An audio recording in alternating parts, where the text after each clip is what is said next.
Bienvenue à ce numéro du Journal des Journaux paru du 9 au 15 octobre 2023. Un numéro que nous entamons avec la situation politique du Niger. À cet effet, Niger, le général Abdourahmane Tchani Filengue offre au pays un autre Kounché. Se demande à la une de sa parution en date du 9 octobre le quotidien privé Mouria à la Voix du Niger.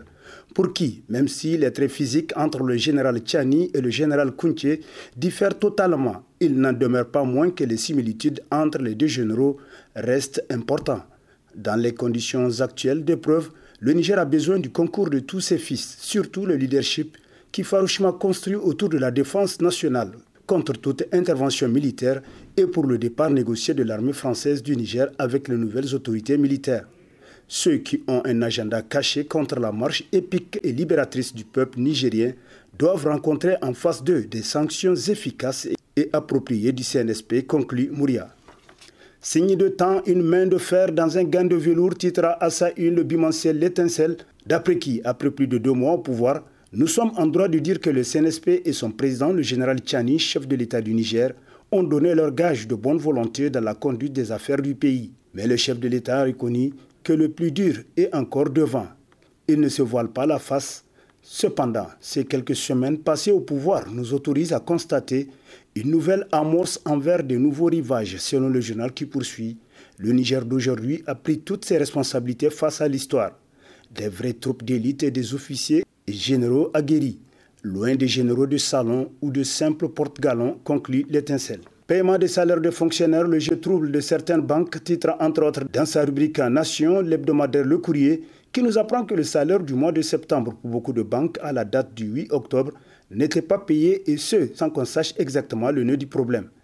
Est-ce donc le fait d'un manque de liquidité, ainsi que certains veulent le faire entendre, ou un problème de relations internes entre l'État et les banques, ce à la suite des mesures que l'UEMOA prenait contre l'État du Niger de manière tout à fait illégale?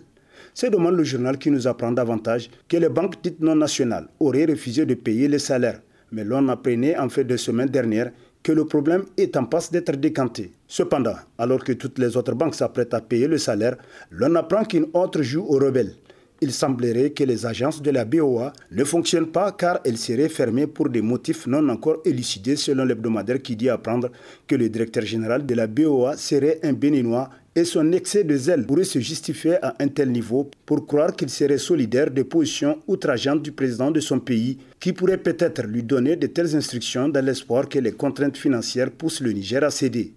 Talon est allé loin dans cet engagement frénétique à vouloir faire mal au Niger jusqu'à oublier et compromettre les intérêts de son pays en attendant que la CEDEAO, dont il est devenu le serviteur zélé, vienne réparer les torts que les sanctions envisagées contre le Niger lui causent car il perd dans cette affaire pour son image et cause à son économie qui en souffre énormément, constate Le Courrier. Assainissement de la vie publique nationale, quel sort réservé aux anciennes premières dames? S'interroge l'hebdomadaire Le Regard du citoyen, pour qui en principe la question ne devrait pas se poser, puisqu'au Niger, il n'existe point de statut légal pour les premières dames comme ailleurs dans le monde. Cependant, ces first ladies, comme on les appelle, ont la particularité au Niger d'avoir eu une grande influence de fait sur la vie de la nation par le biais de ce que l'on appelle fondation. La fondation aura été biaisée au Niger car elle devrait fonctionner sur des fonds privés et non publics, comme on l'a vu ces 20 dernières années aux mains des premières dames, constate le journal pour qui. Mais de toutes les premières dames du Niger, un cas sort de l'ordinaire, c'est celui de Malika Issifou Mahamadou. En effet, selon l'hebdomadaire, la seconde épouse d'Issifou Mahamadou est partout où sentait l'odeur de l'argent. La fondation Tatale Iali n'était qu'une couverture pour pomper l'argent public.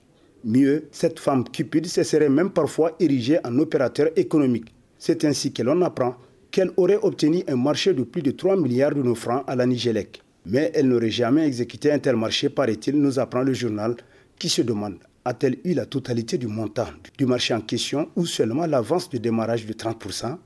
On ne le sait pas encore. Seule la Coldef peut répondre à une telle question. Affaire à suivre, conclut Le Regard du citoyen.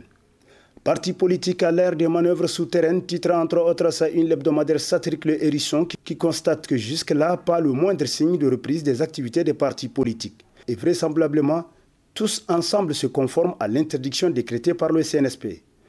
Tout de même, les jeux restent ouverts selon le satirique pour qui, en attendant la relance, l'heure est aux manœuvres souterraines. Le PNDS Tareya cherche à limiter la casse, quoique principale victime du coup d'État du 26 juillet 2023.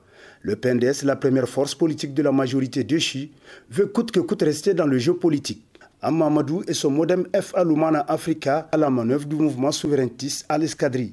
Le MNSD Nasra à l'affût, l'ex-président de l'Assemblée nationale Seni Oumarou est le premier leader politique à avoir prêté allégeance au régime militaire de Niamey.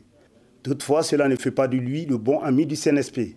Le silence parlant d'Albade Abouba, président du MPR Jamhouria, semble lui faire le mort politique. Omar Hamidou Tchana de Amin Amin, décidément celui-là a opté pour l'hibernation.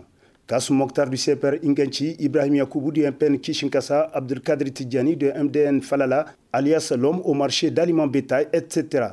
Parmi les jeunes leaders en devenir, un seul sort du lot, Abdourahmane Oumarou de l'IPP Inchi Africa, selon le Hérisson. À qui profitent les attaques ciblées contre Issifou Mahamadou? S'interroge l'hebdomadaire La Flamme, qui constate qu'il est apparu depuis bientôt 2 mois, comme si le coup d'État est dirigé contre Issifou Mahamadou et non Bazoum Mohamed. Les auteurs des écrits de publication ont inversé les rôles pour les acteurs en place, répondant ainsi à une stratégie aussi planifiée de haute sphère. Ceux qui, aujourd'hui, ont mis Issifou Mahamadou dans leur viseur, il y était depuis fort longtemps, ne sont que dans la logique d'un combat qu'ils auraient choisi de faire. Pour le gagner à 100%, il faut justement affaiblir ensemble Issifou Mahamadou et Bazoum Mohamed, d'après La Flamme. Le ministre Seydou Asman, un ministre hors pair, titre dans ses colonnes l'hebdomadaire Le Visionnaire, qui nous apprend que depuis sa prise de fonction au sein du gouvernement de la transition, le ministre du Commerce et de l'Industrie Seydou Asman ne ménage aucun effort pour le bien-être des populations nigériennes. Avec les sanctions illégales et cyniques imposées au peuple nigérien par la CEDEAO, dès sa prise de fonction, il a entamé plusieurs visites au sein des entités relevantes de son ministère. Au PVN, rue du Niger, les directions centrales également du ministère. La semaine dernière, nous rappelle le journal, il s'est transporté avec plusieurs cadres de son ministère chez les différents grossistes pour constater de visu la disponibilité du riz et des produits de première nécessité sur le marché. Il a aussi demandé aux différents opérateurs de baisser le prix du riz pour que toutes les bourses aient accès. Ce cadre de faire ses épreuves pour l'amélioration du cadre de vie des populations nigériennes, un bel exemple à suivre, conclut le visionnaire. Direction générale des impôts, outil de souveraineté nationale par excellence, cas de la région de Niamey, modèle de mobilisation fiscale, titre entre autres à sa une le bimensuel Écho du Monde. Pour qui, en ce contexte nouveau où le peuple nigérien a décidé par l'initiative de ses nouvelles autorités de se tenir debout pour résister à l'impérialisme occidental et conquérir à tout prix sa souveraineté pour atteindre la véritable indépendance lui permettant de prétendre au développement, la mobilisation des contribuables est des plus nécessaires. Et ce sacrifice doit venir d'abord des contribuables nigériens dont le patriotisme ne doit souffrir d'aucun doute. En effet, selon Écho du Monde, les coïncidences ont fait que le Niger se trouve aujourd'hui sous les sanctions les plus injustes et les plus iniques de la CEDEAO et de l'UEMOA qui doivent répondre à des mots d'ordre venant de la France pour arriver à l'asphyxie et émener le Niger à renoncer à sa décision de se libérer de tout joug néocolonial. Tribunal de grande instance hors classe de Niamey, M. Ousmane Beido, nommé procureur de la République, titre dans sa rubrique à Société l'hebdomadaire Le Troisième œil, qui nous apprend que ces nominations et affectations constituent d'ailleurs une réponse appropriée aux légitimes attentes du peuple nigérien, debout pour sa souveraineté et son intégrité depuis le 26 juillet. Ainsi, au terme des nominations et précisément au niveau du tribunal de grande instance hors classe de Niamey, M. Ousmane Beido, magistrat du 2e grade, 4e échelon, est nommé procureur de la République près du tribunal de grande instance hors classe de Niamey en remplacement de Cheibou Moussa. Ce dernier est nommé conseiller à la cour d'appel de Tawa, poste vacant. Toujours dans ces nominations et affectations, on constate l'émergement de plusieurs jeunes magistrats après plusieurs années de service, appelés à offrir à la nation le meilleur d'eux-mêmes, c'est-à-dire une justice au service des populations, afin de sortir le pays des mauvais soupçons des défenseurs des droits de l'homme et de la démocratie véritable d'après le troisième œil. Et sur ce, prend fin le présent numéro de la revue de presse. Prochain rendez-vous, plaise à Dieu dans une semaine, avec toujours la même passion de vous servir. Bonne lecture et au revoir.